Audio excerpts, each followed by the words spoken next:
The subject of my khutbah is actually the dua that comes.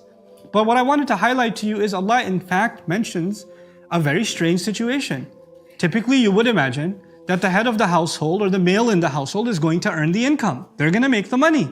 But Allah mentions a situation where these two girls have to go in a hostile environment. It's not a friendly environment.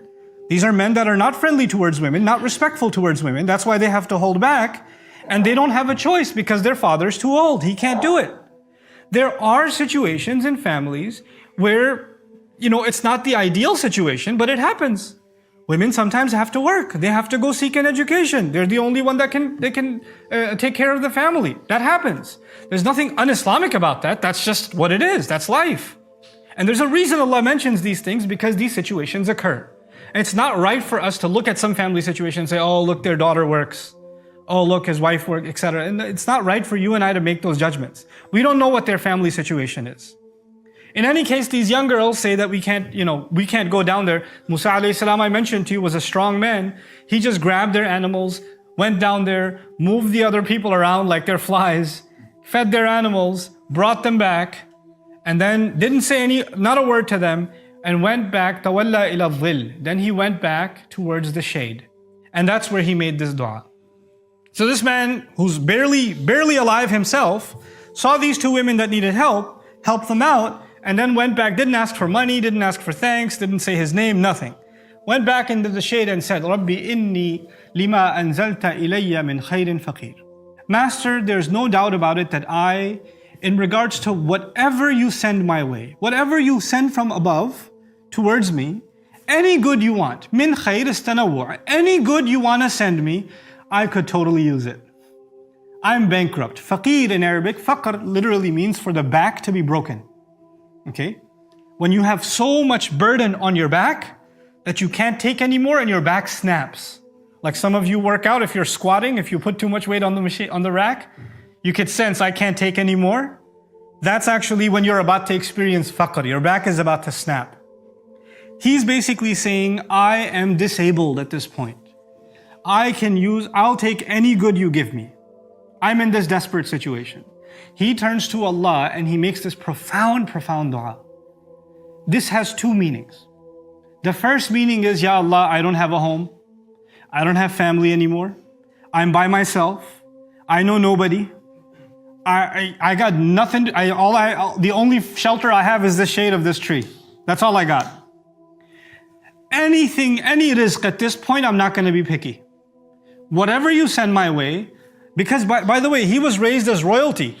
When you're raised as royalty, you eat expensive food, you sit in comfortable housing, your ride is nice, everything is kind of a certain class, right? And there's certain things you're not so comfortable with. Like, for example, if you make a certain amount of money, then you're gonna go book a hotel in some other town. You're not gonna go get to a 1-star, half-star motel. You're gonna get at least 3 stars, aren't you? You have some standards. There's some kind of, or if you're going to rent a car, you're not going to rent like some used dinky Hyundai or something. You're going to say, hey, what's the upgrade? You have certain standards. Musa Alaisalam has actually been raised, you could argue, with a silver spoon. He's been raised in pretty elite standards.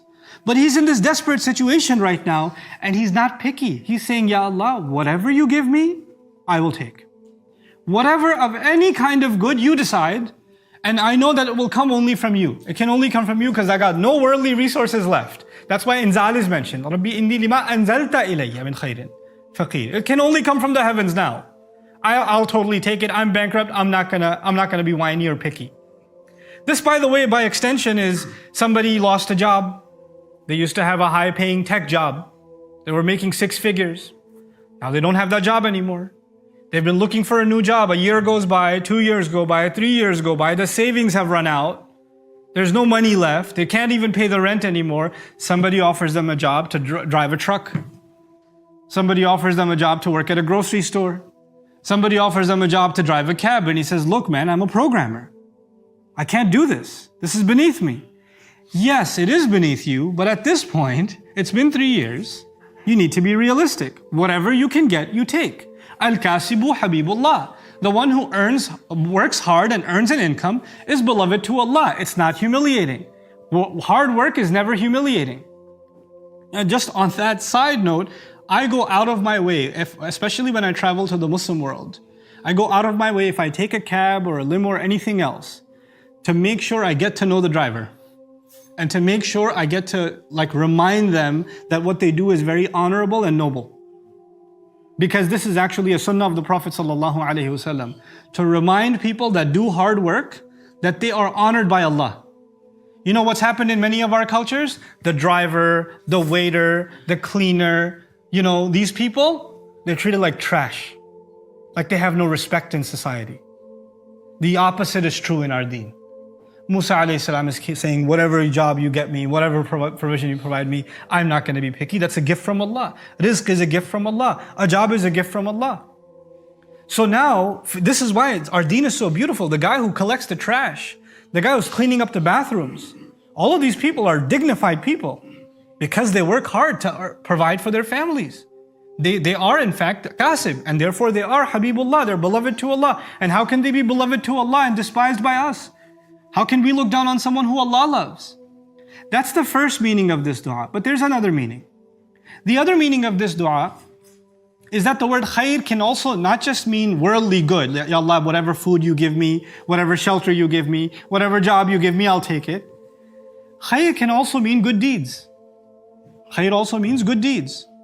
He's also saying, Ya Allah, I know I made a mistake. I didn't intend to kill this man, but I did it. And now as a result, I am in this desperate situation. But I know because I have a sin in my past that is haunting me. Because when you make a mistake like that, you think about the mistake you've made. And if you really have a good heart towards Allah, then you want to make it up to Allah, don't you? You're like, how do I make sure Allah forgave me? And how do I make sure that this debit in my account is credited with some good deeds? Ya Allah, I was desperate, I'm dying, I'm dehydrated, but these two women needed help, I immediately helped them. Ya Allah, if there's any other opportunity to do any other good, let me know. I could use it. I know I need to fill my account with more good deeds. So even though he's desperate himself, he's dehydrated himself, he's barely surviving himself, he's also starving for more good deeds, to help people, to do something good. And here the khair that he did was not more worship or fasting or ibadah. His good deed was helping somebody who needed help.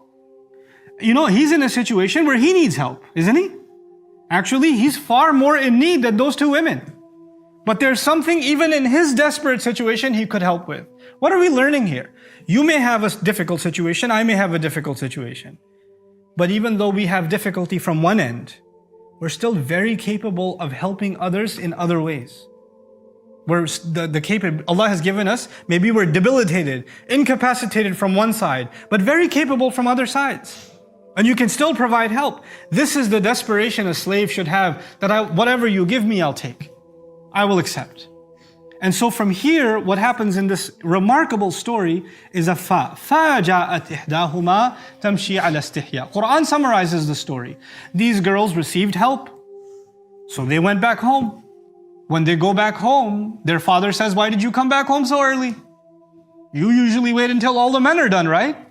How are you home 4 hours early? They said, well, there was this man, he helped us out. Well, what did he say to you? Did he ask for money? Did he ask for any? They said, no, he didn't. He just looked like he was making dua or something. So the father says, go get him. What a great guy. I mean, this is a society of terrible men, right? That's already been indicated. So he's a great human being. We should meet him. We should get to know this person. So one of them comes back and then says, my dad's calling you. He wants to pay you. Inna abi yad'uka liyajziyaka ajra ma saqayta lana. My dad is calling you to compensate you for the service you provided us, the animals that you fed for us. Now here's the thing. Ask yourself, did Musa alayhi salam volunteer to help those women for money? Did he want to get paid? No. He did it because it's a good deed. He did it, you could say, for the sake of Allah, isn't it? And now one of these girls is coming back and saying, my dad wants to pay you. If you and I were there, we would have been like, no, sister, Jazakillahu Khairin, this was for the fi sabilillah. I cannot take anything from this dunya because I did it for Allah and Allah will provide for me. I actually made dua to Allah that He will send something from the sky. So I'm waiting for that. You go home.